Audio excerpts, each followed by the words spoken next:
Intellectual Stew with James Kirklin. Powerful and provocative, prophetic and practical, Intellectual Stew. informative and inspirational. How you gonna do better if you don't know what better looks like? I do. Intellectual Stew. Come on, let's talk about it with me, the mind massager. Intellectual Stew with James Kirklin.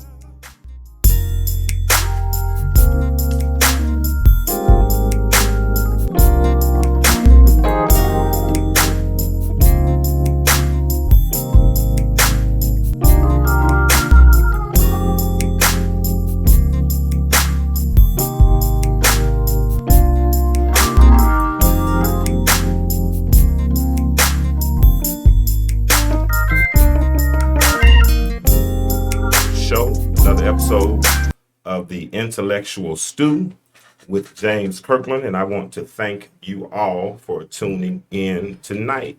And we do have a very, very special guest with us tonight by the name of Miss Kanika Blooms. Say hello to our listeners. Hi, everyone. All right, and tonight, if you looked at our topic, we're talking about eyewitness accounts of miseducation from through the eyes of an educator. So do me a favor, if you know a teacher, tag that teacher, any parent that has children that are in school, more specifically in special education and in those areas, please tag those individuals. We're going to hopefully start a series of conversations that's going to deal with the miseducation of a lot of our children. Let me tell you, I want you to also go to our website at some point, www.theintellectualstew.com, www.theintellectualstew.com. Disco, we left stew off the end of the intellectual on that on the website. It's intellectualstew.com. Our phone number, if you want to call in and participate in the conversation in a few moments, is 678-638-6626, 678-6626, and we will get this conversation going. So do me a favor, Tiffany, tell our listeners, while you get your stuff together, that's okay. Tell our listeners a little bit about yourself. Well, first, thank you for using my name, Tiffany. Oh, my bad. Miss Kanika. Kanika, I apologize. No, but I do. I use Kanika. Yes, my name is Tiffany. But just to tell a little bit about myself, first of all, I want to thank you for creating this platform. I would say that myself and anyone else who is in education, most people that I know, my peers, are really passionate about our subject in regards to our students. And I think just from any parent would be concerned because we know our kids are our future. I know it sounds cliche. Just to give a little background about myself, I've been in education a little bit under 20 years. Well, I actually can say I was born into this. Okay. My parents are both educators. My father is a retired teacher, coach, principal. My mother is a retired teacher and social worker. So I kind of had the uniqueness of growing up in a household with parents who, my dad was strong in science and math, and my mom was strong in social studies and reading, and they were very intentional with us. With making their life work about social service people in education. So we tutored before we taught. Mm-hmm. My siblings are also in the field of education. So if I were just to say my background, I finished college. I won't date myself, but in the early 2000s. Okay. I did my master's in 2007 in special education. And so I've spent most of my life work in dealing with students who are in that demographic as far as being special needs students, as well as working in the urban area. So that's been my background. I've worked in public sector, private sector, as well as in charter schools. So around in that way. Did you spend the bulk of your time working with special When you say special education, does that include special needs? Okay, yes. So, Okay. categorize the students with disabilities. There's 13 categories. I think when we were younger, we thought, special education meant students who had learning disabilities. There's 13 categories. There are students who may have autism, students who may have deaf or blindness. A lot of my work has been with students who have had more issues traditionally with emotional capacities. We used to call that, we would say behavior disorder, but it's more of emotional disorder. Because of the areas in which I taught, I was more in the urban area. A lot of times that's our children. And a lot of that had a lot to do with just helping students that have a least restrictive environment for their learning and giving them replacement skills. Right. So a child is going to feel, but just a role of educators to help a child to know how to appropriate responses to some of the feelings that they're having. So that's been a bulk of my life. Gotcha. Now, let me ask you this, because it's in I used to substitute teach back in the day when I came out of college and all those types of things. I was in high school. Well, I did high school, and I think I did elementary. I did middle school a few times. Which one did you work with the most? People will laugh and people will say, "Who wants to do it?" But middle school has always been my specialty and my strength. I know. When I came out of school, I know some people don't believe I was young once upon a time, but I used to be very, very young. And just coming out of school in your 20s, high school is a challenge. For some people, they may feel like they can relate to those scholars, but I think sometimes there's just not enough level of respect because they see you more as a peer. And I also just recall, even in being a high school student, that many of our younger teachers, although they were the teachers we loved, they usually weren't hired back. Wow. When it came to the younger children, I always said that it takes a special type of person to teach a elementary child. I think there has to be a certain love and care of being a kindergarten or first grade teacher. I also think that sometimes there's a misconception that a younger child means that it's easier. Some people think when we put so much emphasis on behavior, which is the middle school. When I was a child, that was called junior high, right? We started to change that term to middle school, really just to think of that age group. There are statistics, so I agree with all of them, that middle level learning, you have a age where, and you know this just from being a pastor, children, we said our children get wiser and weaker. When children are in that in-between age, usually middle school is from 5th to 8th grade, they're 10, 11 years old, 12 to 15 years old, the consequences change, okay? So they're elementary, we take the recess, the child feels bad about it. When they're in middle school, they're trying limits, they're at that, if I can say that, smelling herself age, right? They Say what you want to on it. It's not a Christian show. No, I think no, but I'm joking. I'm just not sure everyone's familiar with that term. Yeah, A middle level child is at an age where they're trying limits. They're in that in between. It's like a middle child. They're not a child, and they're not an adult, but they're trying to find out where. So let's see what limits I can push with my teacher. Okay, you're gonna call my mom. Go ahead and call it, even though they're afraid for you to call. And so I just think that's always been my ministry. I have always just loved that age group. I think it's an age group where it's actually, I think my passion for it is their last time of having a reign on them before they have to be independent. And I say that to say, for example, when kids are in kindergarten or 8th grade, we do a lot of guided reading with them. When they get to high school, they pass you a book. So all the skills that you really need to hone to be able to be successful in high school and college, we only have that kindergarten to 8th grade to do it. So I think because it's such a critical time for shaping, that's where I think I was just had the most impact. Okay, so you said that that's your ministry, and ministry, of course, meets needs. That's the word, that term ministry means. So is that why you chose this career? I know you said you were born into it. So sometimes a career can choose you. So did it choose you? It's interesting. And you embodied it, or how did that go? If my parents were watching, they will say, when Kanika was young, she didn't want to go to college. She wanted to go do stand-up comedy, and she wanted to go do things. They want to see your face. They want to do things. Sorry, they want to do. I wanted to go into the acting field. Sorry about that. I used this. No, you're good. And then I also, when I initially left for college, I wanted to go into business finance. So what I wanted to do was educate minorities on financial education. Okay. When I was young, I married young, and I was working and trying to balance family. And when I was trying to balance family and balance school, I always trained. So if I went to a job and they said, okay, this is what we're going to do, and they gave me a manual, within a day, I'd be the person teaching the other people who were having their struggle. So when it says it's a ministry, God chose me. No matter if I were to leave this field or not marginalized into a classroom, God has made me a person that is, my ministry is to educate people. And so, yeah. Good. And we'll get into some of the creative ways that you've done that over the years. And please, everybody understand, those that are just joining in, we have Miss Kanika Bloom with us tonight. She's an educator who's been in the educational field for over 18 years. A lot of her expertise and specialty has been with special education, and she's going to talk about that more. Listen, we're hoping that this is a platform that leads to a multiplicity of conversations, not just this particular day, because there's so many areas that we need to cover. Now, if you are on line now and you want to see us actually in the studio, go to YouTube, go to Disco 100 Radio and subscribe. As we get a little deeper in this conversation, if you decide you want to call in, the phone number is 678-638-6626. So you've pretty much given us your educational lifeline. Your dad was in science, your mom. So you had it sounds like you were born into this, I was okay growing up. We moved around young. So when I got put in the gifted program, I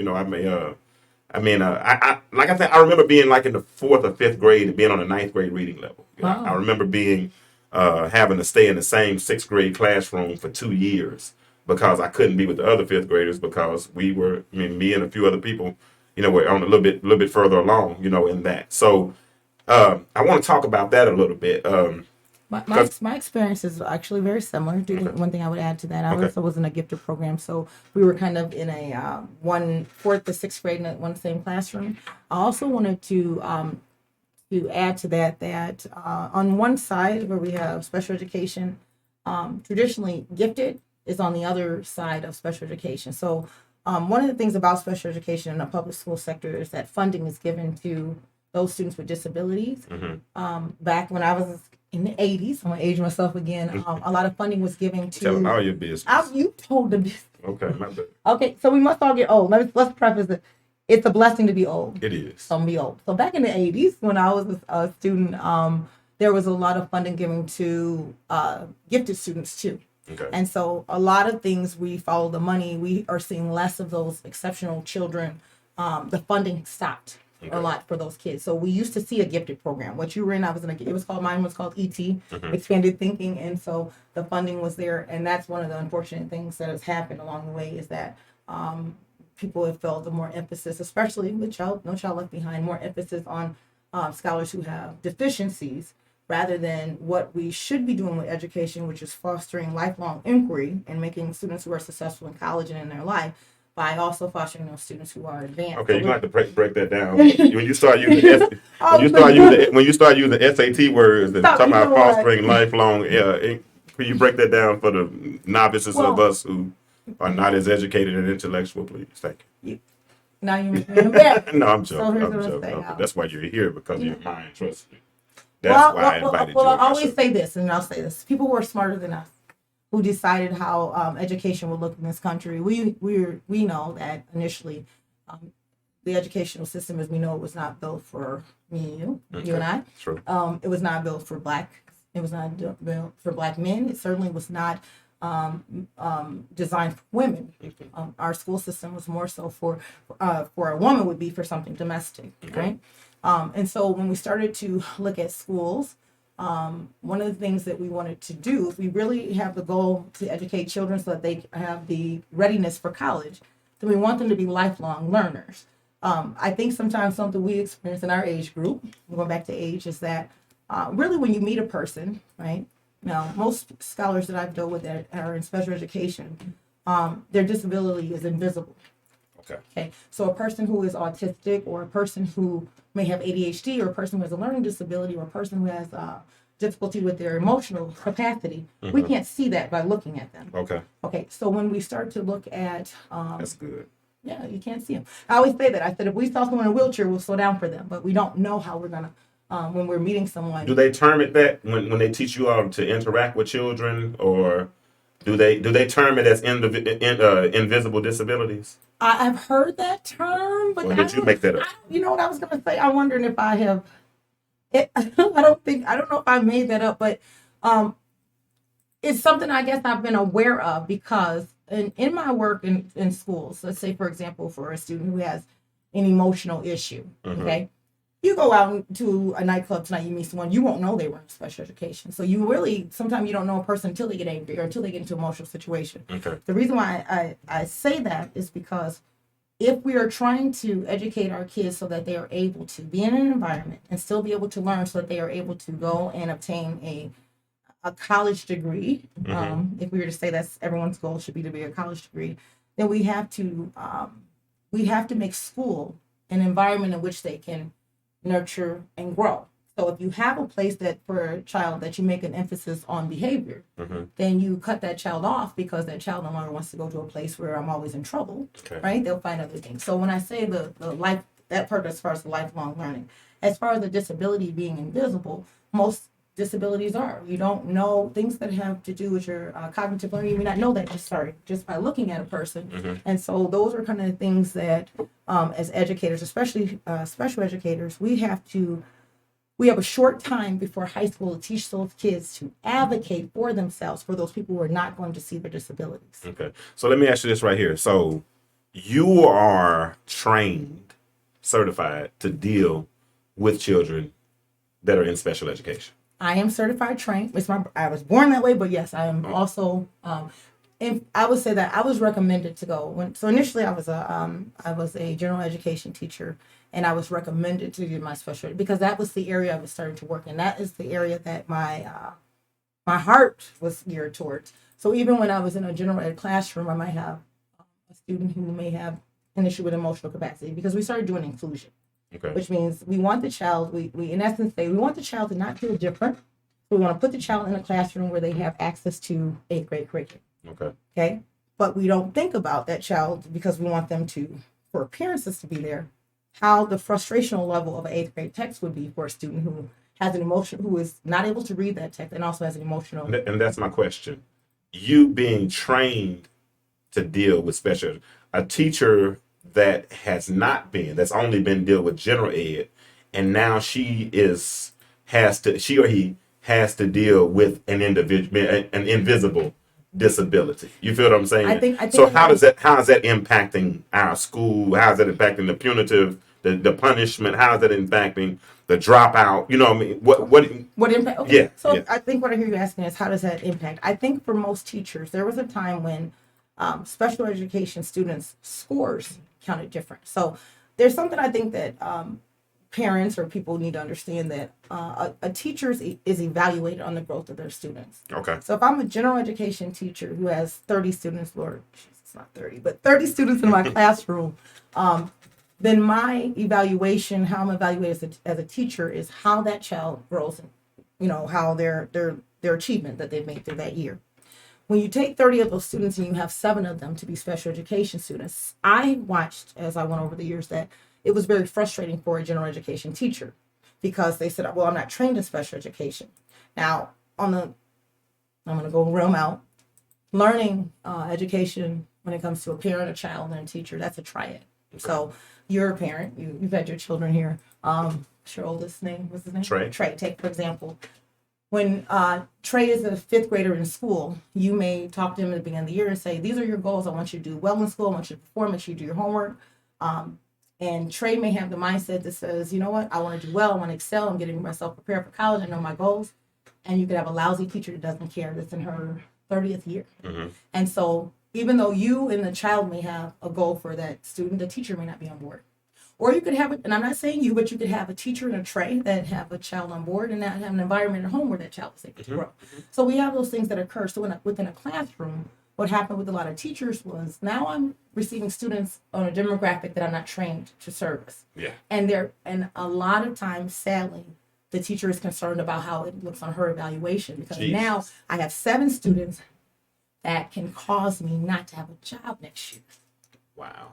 Because those 7 students may be 3 to 4 to 5 grade levels behind. So they do welcome a special education teacher to push in, but the challenge of a special education teacher is I have 7 students with multiple categories. So I'm pushing into an hour block of English language arts, for example. Mm-hmm. When I push into that classroom and they're reading a 7th grade level text. I have a scholar here who is on a 3rd grade reading level. So while we're doing the whole group reading, this child cannot read that text individually. I have another child here who just can't sit still. All in the same class. I have another child here that if the lights start to flash, can break out into a seizure. So all these different disabilities, and I just would call them diverse learners. I don't like to use the term they're different learners because we're all different learners. Okay. One of the things we do in special education is we make transitional plans, how that child, but we need to do that for minority children because we really have, school is something someone dropped their kids off. We gauge how we think our child is performing in school, but one day when they were 5, you dropped them off and said, this is where you need to be. And the norms and the structure of that school was different from home. And and I want to cut you off because this is good. This is where because I'm talking to, when I do this show, I'm trying to better our community. You see my shirt this way. Okay, gotcha. Yeah. Okay. I'm going to look at you as just I know that's how I am. Gotcha. But I'm trying to better our community. You see this hashtag on the path to better. I'm trying to better. I mean, if everybody else picks up some nuggets along the way, that's fine. But now you just said something key. We drop our children off at 5 years old, and we expect the school to educate them. Now, as an educator, and you said you've worked in all capacities. I mean, we've had a conversation where you've even worked in college level, all this stuff. As a parent, and you've raised children, how would you advise parents to be a part of their children's lives? Right. So, educational lives, school life. Okay. All right. So, again, when I was saying, Sure, Sandra, you can get a T-shirt. You can go to the website and get one, or you can call me. I'm sorry, thank you. I apologize. You're okay. I want a T-shirt. I got your shirt here. Your shirt's here. Oh, I have a shirt. Yeah, Let's your see. shirt. Let's What see. size? No, I can't ask you what size you wear. It's extra small. Yeah. Okay. Go ahead. Tell us about. Let's get parents involved. For real. Medium. I got you. All You're right. so funny. So, we can say all the cliche of getting to know your teacher. First of all, any child that walks into a school, and I'm just going to say this from being a middle school age. A middle school age child walks into school, we tell them, if someone hits you, you tell a teacher. Mom has sent that child to school and said, if someone hits you, what does mom say to do? Hit them back, right?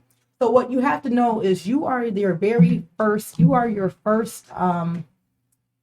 so sorry, I have to turn this off here. I'm sorry, I'm on live right now. I'm on YouTube.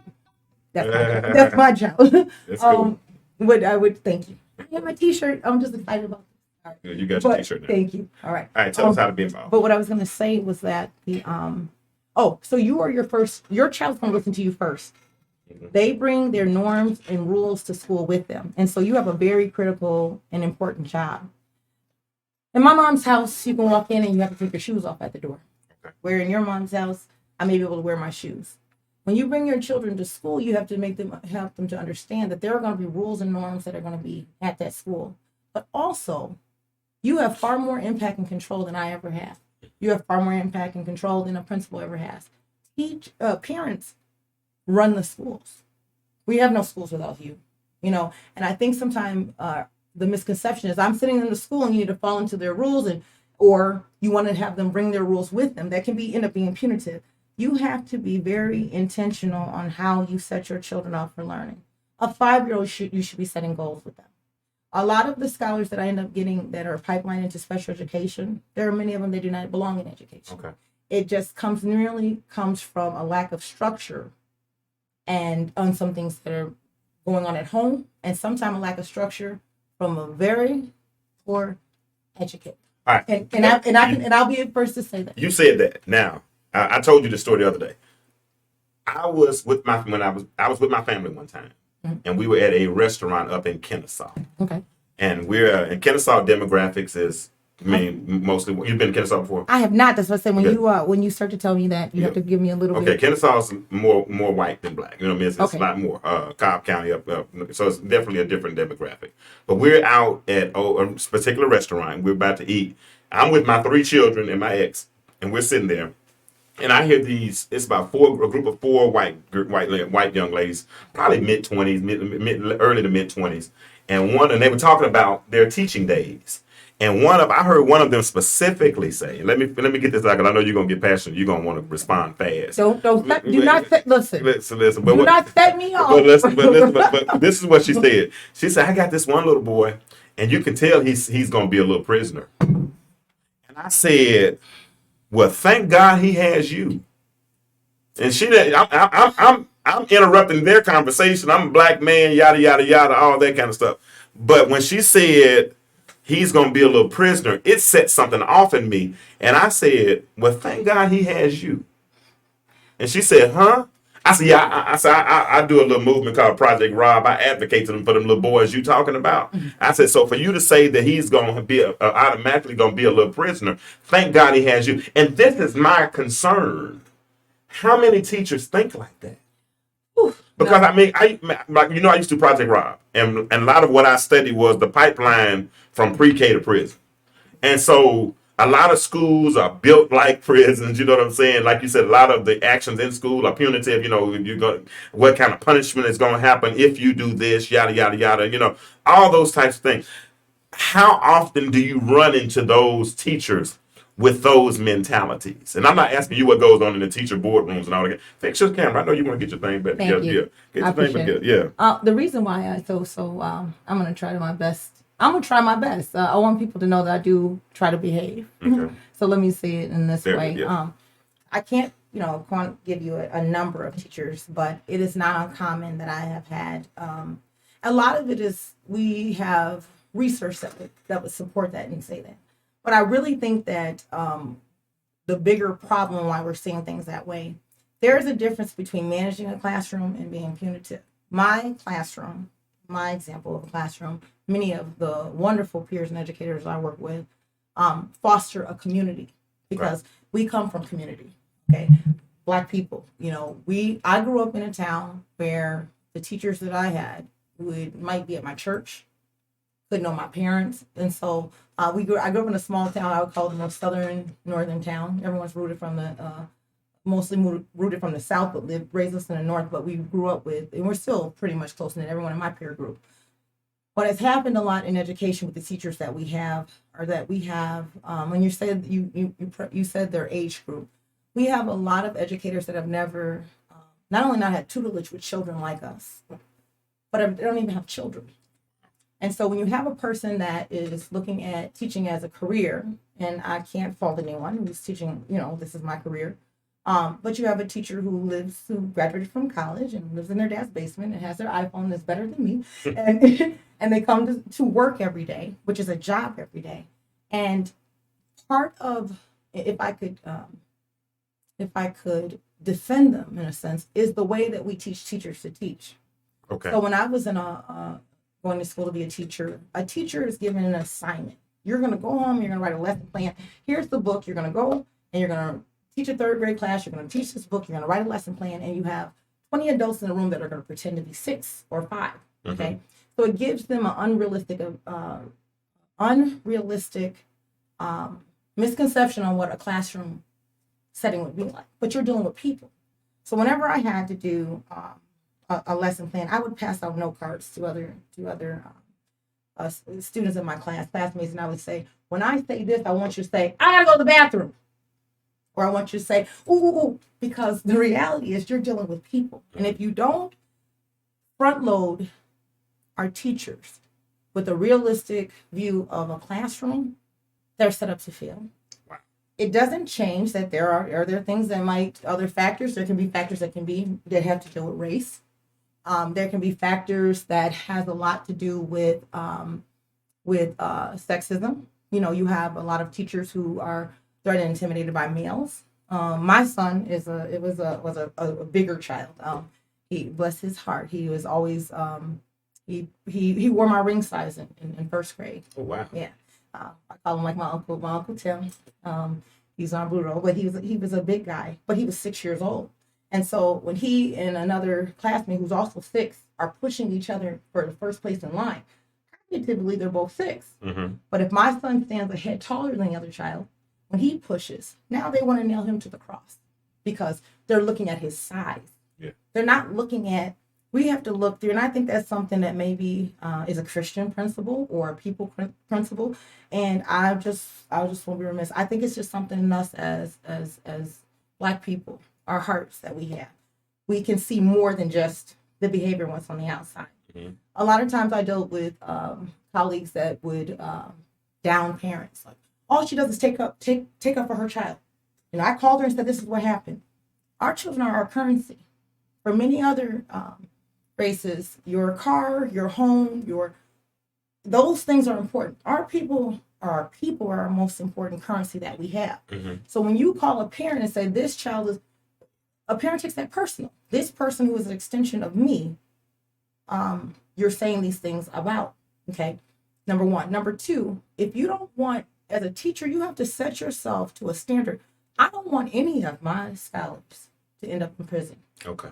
So if you don't come with the mindset for a teacher to even say that, because we know what the words are, then you don't have, then she should look back, or shame on her, look back at you. Because you don't have any expectation for the children that are around you. This is more than just a job. Managing people, I even tell some of my middle schoolers, high schoolers that are going to college, I tell them, get a teaching degree. I'm going for sociology, I'm going for psychology. If you can manage people, I'll just give an example. If you're a manager at McDonald's, stay with me, I go. You're a manager at McDonald's and you have an employee that works the schedule from 5 a.m. to 1 p.m. Mhm. That is here on time, 5 to 1, but only gets 50% of herself, versus an employee that works 5 to 1 but can't get there to 5:15 because she has to drop her children off, but she gives you 150%. If we're like schools, we're going to say this person's wrong. The person who's late is punitive. But why can't we as educators adjust that schedule? And that's what a teacher has to do.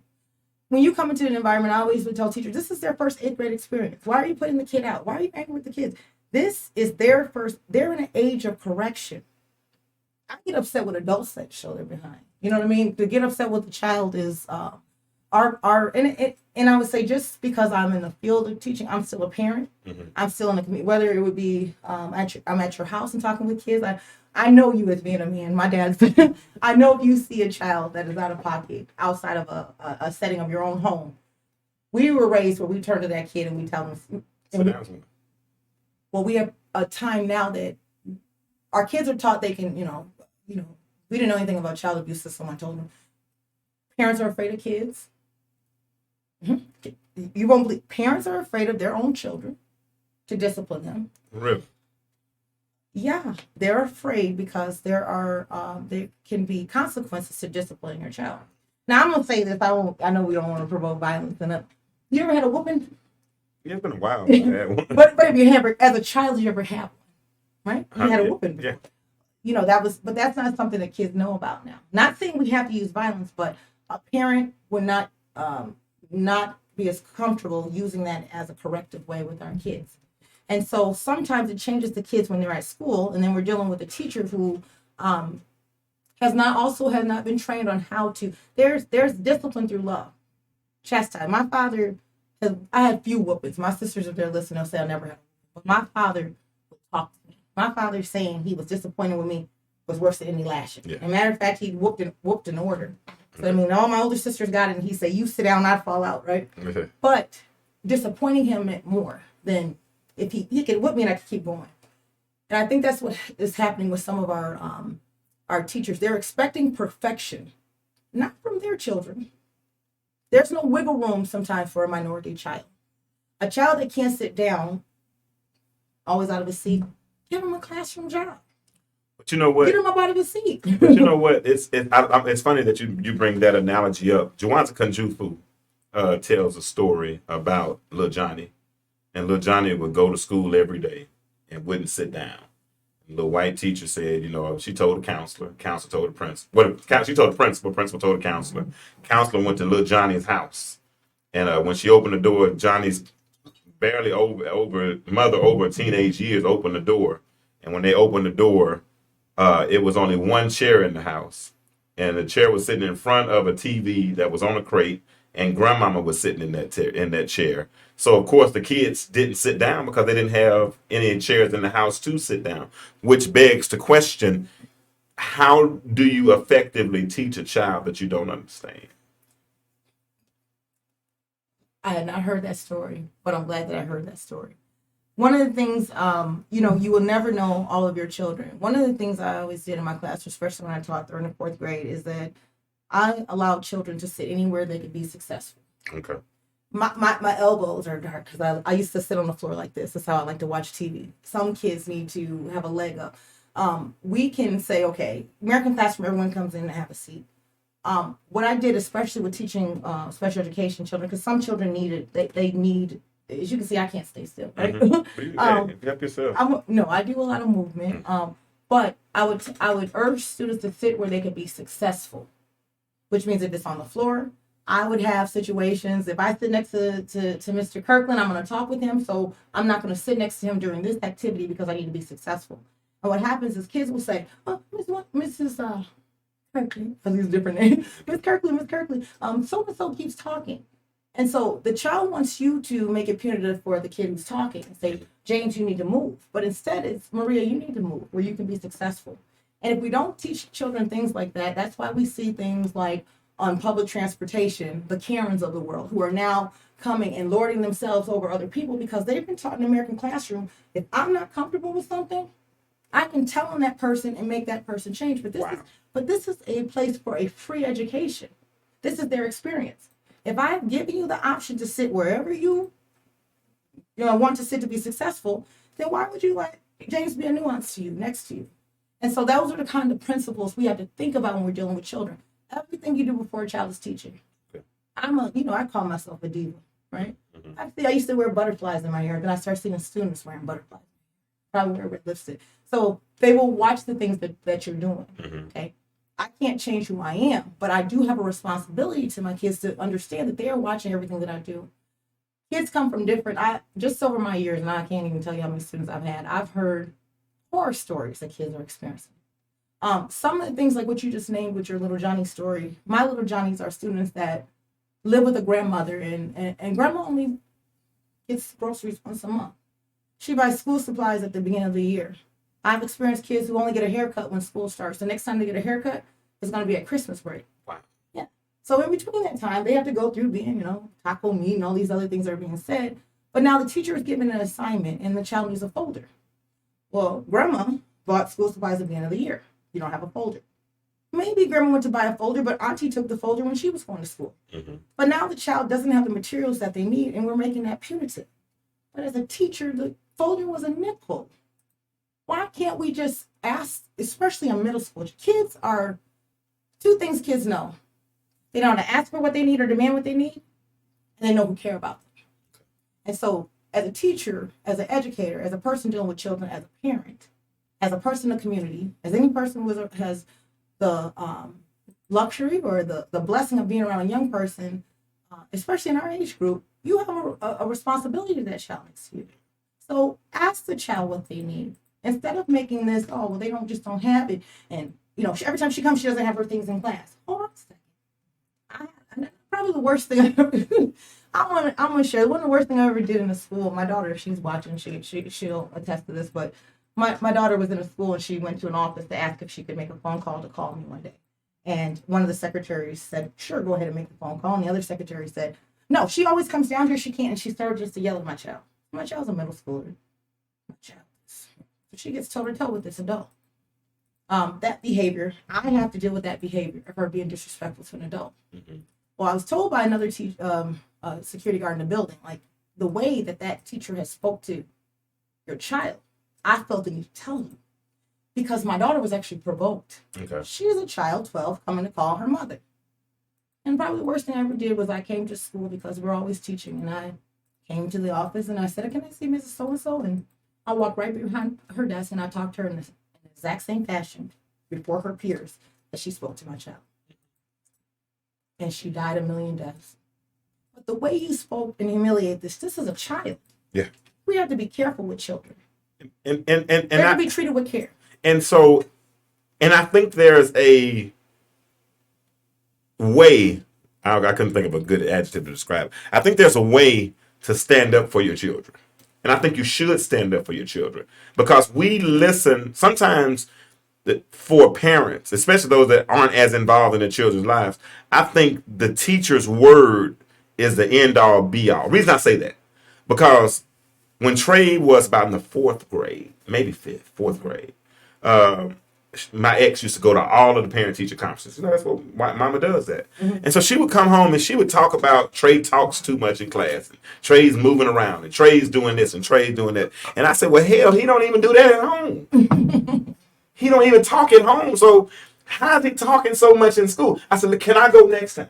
So next time I went to the parent teacher conference and she went on with Trey does this and Trey does that and Trey does this and Trey does that and Trey does this. And I said, man, let me ask you a question. This was a black teacher. I said, let me ask you a question. She said, what's that? I said, sound like everything that he's doing now are things that are going to make him successful in the future. She said, oh.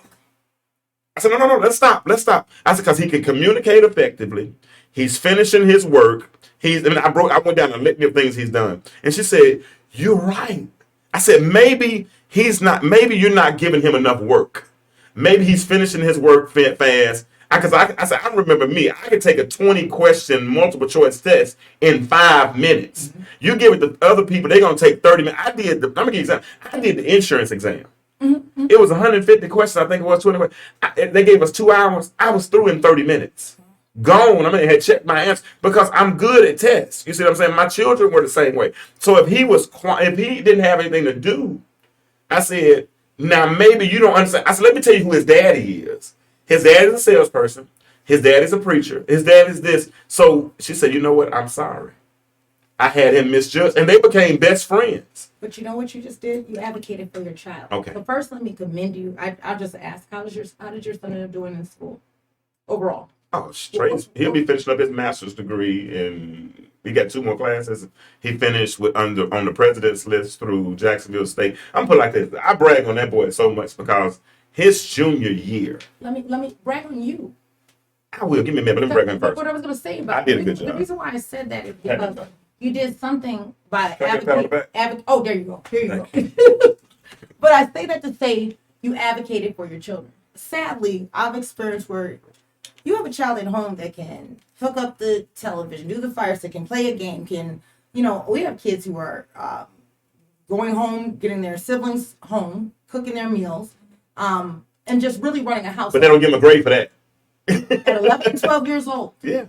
And they're the smartest child in the house. Yeah. And then they go to a teacher conference and some lady that looks like me goes up and tells you how dumb your child is. Yeah. This, and you turn on the baby. Yeah. The parent turns on the baby. Yeah. And then they say, oh, well, he needs this reading book, he needs this, he needs that. And why is it that see, my dad would make us read. There's no way that someone outside the house, but the reason why you went to advocate for him is because you knew your child. Mm-hmm. Your teacher should not be telling you who your child is. You should know your child. Exactly. You can't tell me my child's reading ability. I should know my child's reading ability. Okay. And I should be working with you as a teacher and say, this is what they're doing. The other thing is, we as parents, and one of the questions you asked me at the top was, what is the advice I would give a parent? Mm-hmm. You can't rely on the school 100% to educate your children. Okay. Just because you go to church every Sunday doesn't mean you're going to heaven. There's some work you have to do on yourself. There's some work you have to do with your children. It's wonderful that your kids can attend a public school. It's a bonus if you have the funding to put them in a private school, if you can put them in the best schools. But they are learning from you. You have a responsibility. That's the only thing I'm going to say. You have a responsibility in educating your children too. But you see some of the posts of some of our friends. They're not. They can't even spell the correct there and there. Well, I'm not trying, and I'm not trying to point the finger, but you understand what I'm saying. And here's the deal too. Okay. And then we can learn from our kids. Okay. I just want to say something. And I'm going to say this because you and I are a lot alike, and it's something I didn't really pay as much attention to until I've gotten older. When you've had an education like you and I have had an education in which we were gifted children, I was identified in first grade as having being gifted. They call me egghead. I had a genius IQ. I was bright. I had parents who were educators, and I was joking with my friend the other day. When we played school, black kids, when we play any game, we whoop, right? So my sisters taught me to, I could do multiplication when I went to first. But a lot of it's because we played school and they beat me up to do it. But some of it is just, I was naturally, my parents are 30 years older than me. So I grew up, my siblings are 11, 12, 8, 9. I grew up with I'm the youngest, 27th grandchild, 7th child. So I was always around older people. So I was much older than my peers. I still never really relate as much with my peer group, but I had an older soul and there was things that I knew and understood. When I was in first grade, I finished all the first grade books. I went to second grade to finish those books. I was in the third, fourth grade split, and I went in a gifted program. Mm-hmm. Our pathway of education is very different than a lot of our peers. So when you look and see a parent who is spelling words incorrectly, there, and there, and we do have a brain. I used to have this red pin in my head. Cringe when I see those type of things. Oh, we got a call. You got a call in, okay. Let's see what we got here. Oh, guess they hung up. Prank caller. No, good. They're gonna call right back. What I was gonna say is, I used to have that critical eye, but what I started, that's part of my heart of being a special education teacher. What I understood is that there are people who graduated high school who can't sign their own name. Yeah. We were put on a different pathway, so I'm not going to judge. There's some people who had to work. In some countries, the child who's in school is a lazy kid. Another kid is a working kid. Okay. Many of the adults that I tutored that worked on their job for 16, 17 years, who now have to take a test to keep their job. So straight out of high school, they went to this factory, they worked there. Now they know that they can pay, they can pay two young people, they can split their salary in half. Mm-hmm. So to have to fight for your own job because you don't know there, and you've been doing your job for 18 years, but now someone is going to have you 18 years into your career take a test to keep your job. That's the kind of things that have been happening to people in our age group. Okay. So when we see those things, I'll never look at a parent and say they're not equipped to do. Kids don't care anything about that. You know what? They don't have a pen and they're not writing there either. And so, and not to like down you on saying that, but to say man, okay, I'm sorry. I just wanted to say. Okay. I don't put a judgment on someone by their spelling or reading or and say what they're able to do with their children, because some people just had to work. Gotcha. And some people also were were in school and someone didn't advocate like you did for Trey or your parents did for you, and someone just allowed them to go through without that. And they made it this far without being able to spell it. So that's the only thing I wanted to say. No doubt. And please, listeners, I am not downing anybody by saying that the question, that the beyond the comment, it wasn't quite a period yet. But if I'd have gotten beyond the comment, that question, I would have said, how do you supplement if you know that that's the situation that you're in? What kind of environment? You're speaking to what the parents can do. Right? Yes, we're talking about, remember we're advising parents. Gotcha. All right, we got another caller. We're going to see who this is. Thank you for calling the Intellectual Stew. Caller, tell us your name and where you're calling from. Well, hi, good evening. My name is Letty. Okay. And I am so enjoying this conversation tonight and your guest speaker. I am in education, and I have experienced some of the situations that your speaker is talking about. Mm-hmm. So thank you so much, Mrs. Blooms, for sharing your experiences and your knowledge with us. I wanted to ask a question about the various intelligences. So for many years, we've taught that there are, the three intelligences, like visual learners, auditory learners, mm-hmm. and kinesthetic learners. Mm-hmm. I'm asking that because we know that there are, at least 9 now. So in your experience, Ms. Blooms, what do you think, what kind of job do you think we're doing in the education system as far as identifying the other experiences?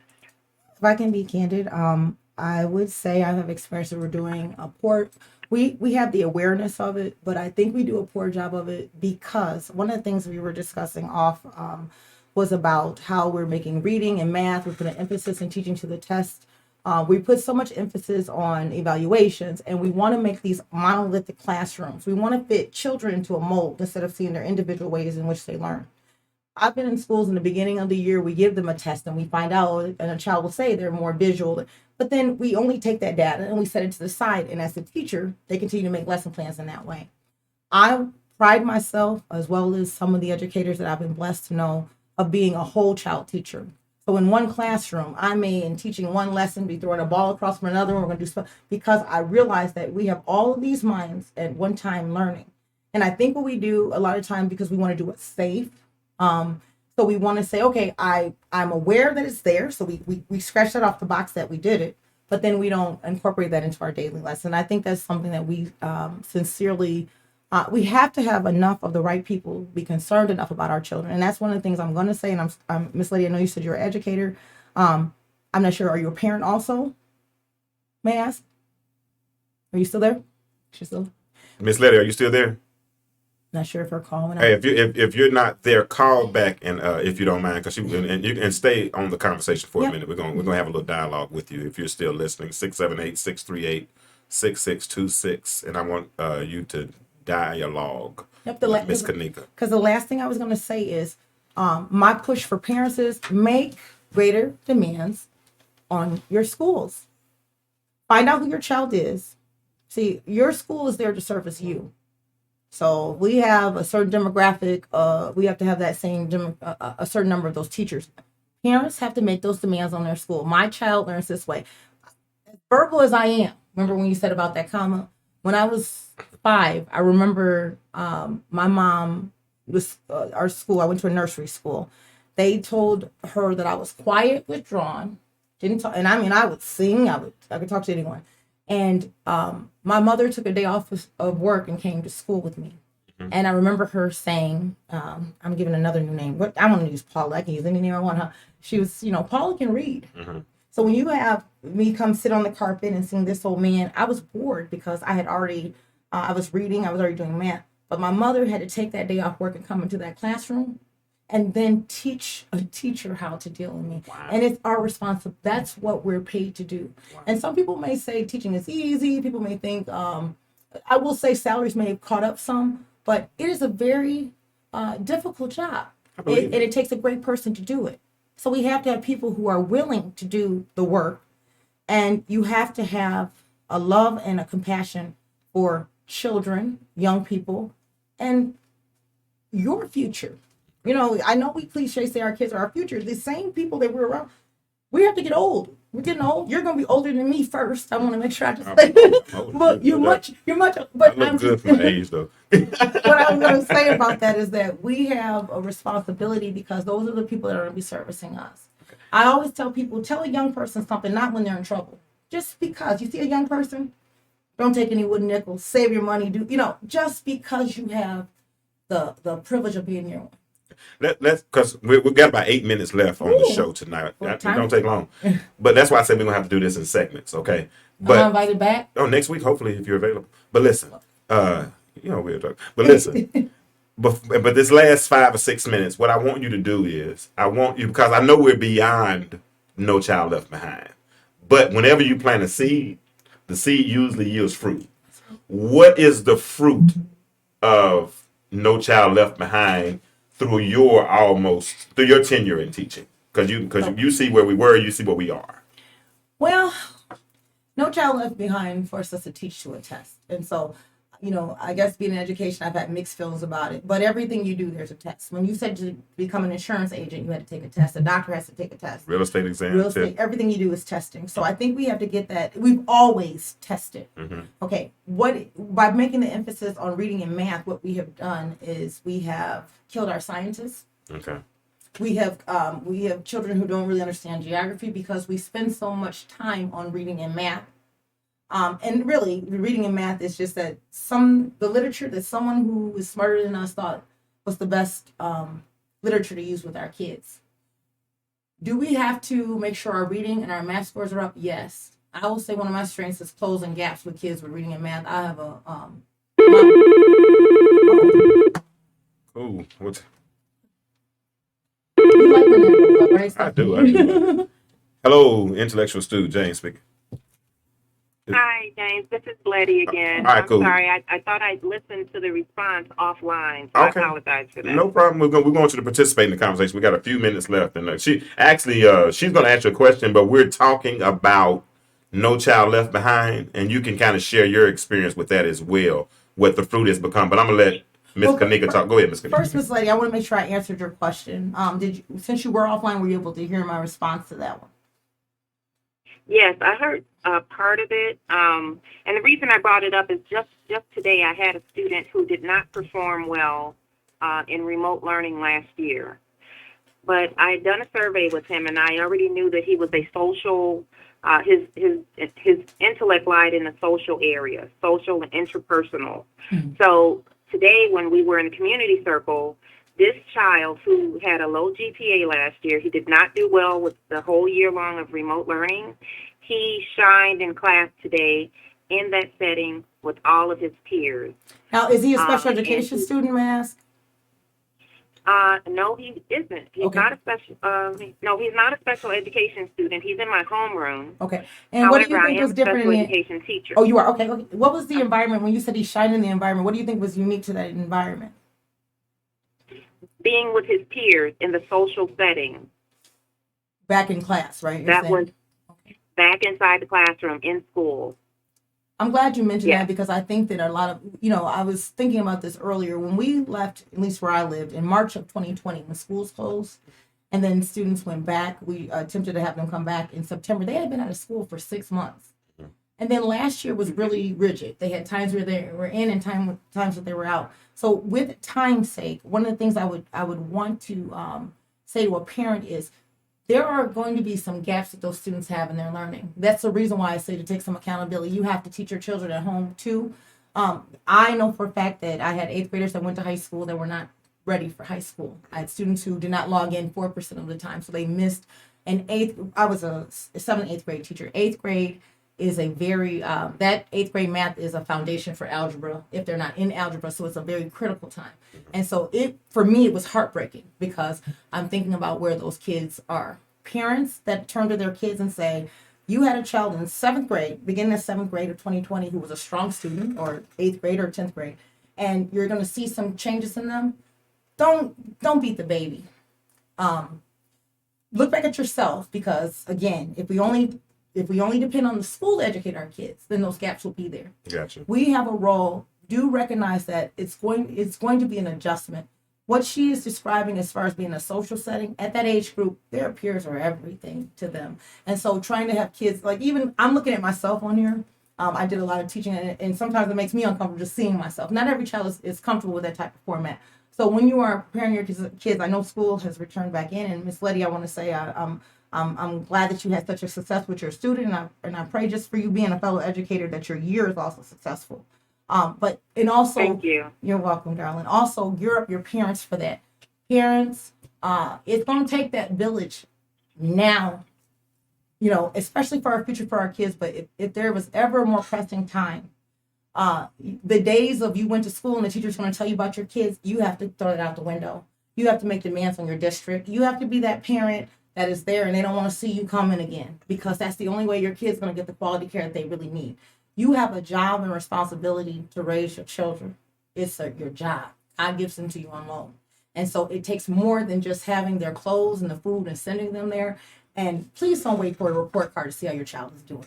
Gotcha. Okay, that's what I would add. All right, Miss Letty, thank you for calling. Let me ask you, what grade did you say the young man was in?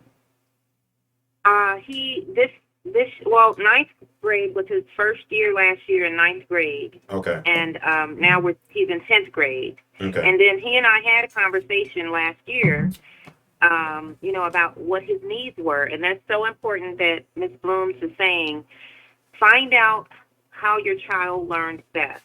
That's one piece of advice that's, it's very, for parents to prioritize that. How does your child learn best? And then secondly, make sure that your teachers are meeting that need so your child can be successful.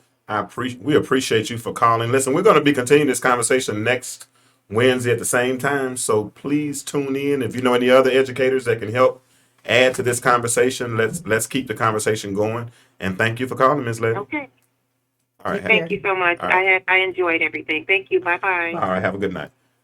Hey, well, it's we did an hour. We did an hour. We made it. Time is up. I want to thank you again for just having. I've been full of these things that just as a parent, making a career in teaching, thinking of segueing out of teaching. I've been full for a long time. I have a lot of passion towards this, and I do want to just thank you for giving. I think it's an important conversation for everyone, parent or no. But I just want to thank you for giving me a platform to have these type of conversations. And I pray that it's a blessing onto someone's life and that we can change the world. You're blessing me, and we're just scratching the surface. We go next week. I want to kind of get into some more of the dynamics in the classroom. Okay. It's good that Miss Letty called in. You can go ahead and start taking us out. Disco. But it's great that Miss Letty called in and she shared that success story. Yes. I hope that she shared it with his parents as well, and with him, because I'm sure that they say affirmation is oxygen for the soul. Say that again. Affirmation is like oxygen for the soul. Listen, we've enjoyed ourselves tonight. Hope you've enjoyed the Intellectual Stew. If you are listening to this conversation, please feel free to share it, like it, comment. Go to the website, theintellectualstew.com. Want a t-shirt, want to order a t-shirt, go there. They are available, and I will get it to you ASAP. Listen, thank you so much for calling in. Remember, we're on the path, tuning in, I'm sorry. Remember, we're on the path to better. And I got one more question for you. The world is changing. Why do you remain the same?